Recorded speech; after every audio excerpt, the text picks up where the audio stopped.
Apakah pekerjaan yang sering kali dipandang sebelah mata, tetapi sebenarnya bergaji besar? Jasa sedot limbah. Beberapa tahun yang lalu, saya sempat masuk dalam bisnis limbah. Saya sering mendengar bahwa di Bali, banyak restoran, hotel dan perumahan yang mengeluh masalah limbah. Dengan informasi ini, kami mulai mensurvei pelanggan potensial dengan cara door-to-door. Pelanggan pertama adalah kantor PT Harta Raharja. Mereka membutuhkan layanan sedot limbah dan karena saya tidak memiliki truk, saya membuka koran dan menelepon perusahaan limbah untuk mengambil pekerjaan itu. Pada saat itu, saya sama sekali tidak mengambil komisi. Setelah beberapa saat, kami berhasil menemukan beberapa pelanggan potensial. Dan kami memutuskan untuk membeli truk limbah berkapasitas 5.000 liter. Sejujurnya, kami termasuk beruntung, kami mendapat pelanggan beach club di area Seminyak yang membutuhkan jasa sedot limbah 24/7 dan waktu itu mereka meminta menyedot 13-17 tangki per hari. Satu tangki dikenakan rate Rp450.000. Proyek ini berjalan selama 7 bulan.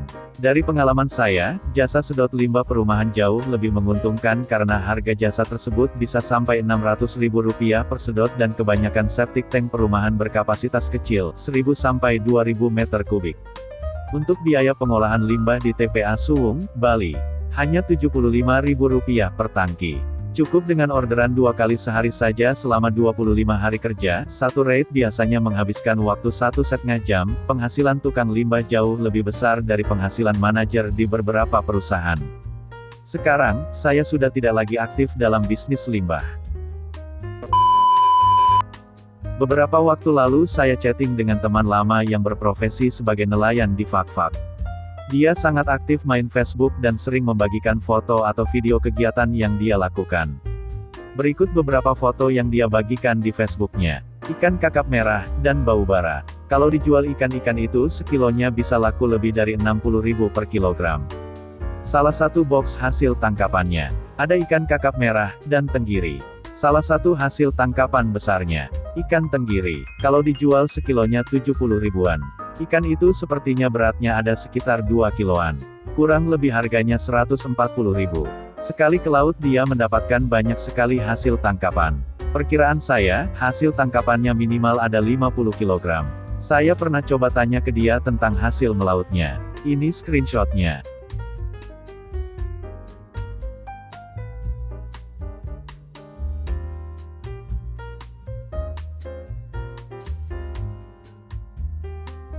Ternyata hasilnya banyak sekali ya. Dari pagi sampai sore bisa dapat 3-10 juta. Modal yang digunakan hanya 700.000 saja. Jika sebulan dia melaut 10 hari, dia bisa dapat minimal 30 juta sebulan. Jauh lebih besar daripada penghasilan rata-rata pegawai di Jakarta. Padahal dari tampilan, para nelayan ini bisa dibilang lusuh dan kulitnya kusam sehingga banyak yang memandang sebelah mata. Tapi wajar kalau tampilan mereka seperti itu karena mereka dari pagi sampai sore terpapar sinar matahari. Tapi memang pekerjaan ini risikonya cukup besar. Beberapa waktu lalu dia sare ketika sedang mencari salah satu rekannya yang hilang ketika melaut. Kuli bangunan. Setiap kuli bangunan mendapatkan upah sebesar 150-200-an per hari. Satu bulan sudah bisa menghasilkan 4,5 juta sampai 6 jutaan. Lebih besar dari karyawan yang gajinya sesuai UMR. Tukang sampah. Walaupun kerjaannya ngangkatin sampah dari rumah ke rumah. Edit, sebulan sekali bayar iuran 100.000 dikalikan 1.000 rumah tiap bulannya sama dengan Rp100.000. Kali 1.000 rumah, sama dengan 100 juta per bulan. Pekerjaan yang ternyata pendapatannya besar. Penjual nasi rames dengan reputasi cemerlang. Saya sempat gak percaya, beberapa kali saya menanyakan, mengamati lalu menghitung, tukang nasi rames yang punya reputasi cemerlang bisa mendapat omset sampai 1-2 juta sehari. Mereka bisa membeli mobil, tanah, rumah dan lain-lain dalam kurun waktu tidak terlalu lama. Tukang gorengan, ini juga tidak disangka-sangka. Jika sudah laku, 1-1,5 juta bisa ada di tangan setiap harinya dengan catatan buka dari pagi hingga malam. Jasa rias mayat, tak tanggung-tanggung, pendapatan bisa 2-3 kali lipat dari jasa rias biasa. Pengemis, ini bukan pekerjaan sih, tapi pendapatan pengemis bisa sekitar 200-500 ribu per hari. Gaji karyawan pabrik bisa kalah dengan pendapatan pengemis. Jadi, yakin mau memberi uang pada pengemis yang tubuhnya masih sehat. TKW di Taiwan. Gaji TKW di Taiwan bisa mencapai 8-13 juta per bulan. Ada satu lagi yang tidak bisa saya bagikan. Pekerjaan ini kurang etis tetapi mendapat penghasilan yang lumayan. Intinya, saya tidak menyarankan Anda untuk melakukannya. Sekian yang bisa saya bagikan. Mohon maaf jika menyinggung Anda. 1. Pekerjaan yang jadi supportingnya sembako. Adik saya adalah toke ayam yang tiap hari kerjanya jual beli ayam. Tiap hari mengangkut dan mendistribusikan ribuan ayam ke pasar-pasar. Bau ayam, udah pasti, berat, iya, pulang pergi lusuh. Tapi pendapatnya jauh di atas saya yang udah master engineering ini.